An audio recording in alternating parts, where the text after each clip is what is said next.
வாழ்க்கையில ஒரு கோல் இருக்கா? ஒரு ட்ரீம் இருக்கா? பட் வழி தெரியலையா?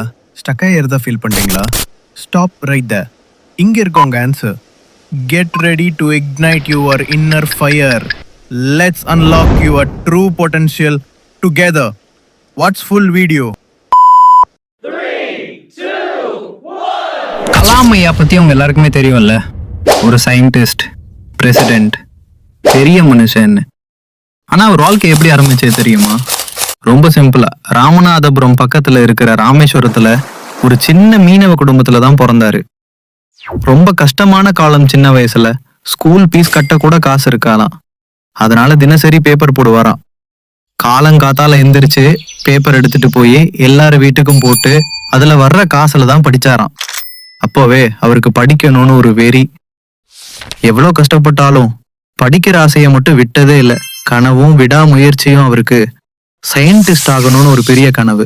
சின்ன வயசுல ரைட் பிரதர்ஸ் விமான மாடலை பார்த்தப்ப வந்த ஆசை தான். அதுக்கப்புறம் ஏரோஸ்பேஸ் துறையில முழுசா இறங்கிட்டாரு. காலேஜில் ஒரு ப்ராஜெக்ட் பண்ணணும், காசு இல்லை. ப்ரொஃபசர் கூட உன்னால முடியாதுன்னு சொல்லிட்டாரு. ஆனா கலாம் ஐயாவுக்கு அது ஒரு சேலஞ்ச். ஒரே நாள்ல ஃபுல் டே வேலை செஞ்சு அந்த ப்ராஜெக்டை வெற்றி அடைய வச்சாரு. இந்தியன் ஏர்ஃபோர்ஸ்ல சேரணும்னு ஒரு எக்ஸாம் எழுதினாரு. முதல்ல 8 பேர் செலக்ட் ஆவாங்களாம். அவர் 9வது இடத்துல வந்துட்டாரு.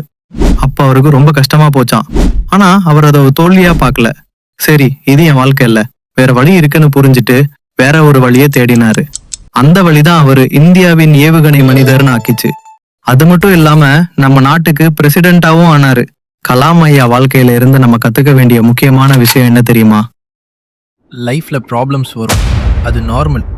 பட் அதை ஃபேஸ் பண்ணாமல் ஓடாது. எவ்ரி ப்ராப்ளம் ஒரு ஆப்பர்ச்சுனிட்டி. நீயே ஸ்ட்ராங்கை ப்ரூவ் பண்ண. பல முறை கீழே விழு, அது தப்பு இல்லை. ஆனால் விழுந்த இடத்துல இருந்தே எழுந்து நிற்க மறக்காத. உன் கம்பேக் உன் செட்பேக்கை விட பெருசாக இருக்கணும். ஜஸ்ட் வாழ்ந்து போகாத. உன் வாழ்க்கைக்கு ஒரு பர்பஸ் இருக்குது, அதை கண்டுபிடி. உன்னோட பேஷன் என்ன, அதை தேடு. And then live for it. இந்த வீடியோ உங்களுக்கு பிடிச்சிருந்தா மறக்காம ஒரு லைக் போடுங்க. உங்க நண்பர்களுக்கும் ஷேர் பண்ணுங்க, அவங்களுக்கும் யூஸ்ஃபுல்லா இருக்கும். அப்புறம் உங்களுக்கு என்ன தோணுதுன்னு கீழே கமெண்ட்ல சொல்லுங்க. Thank you.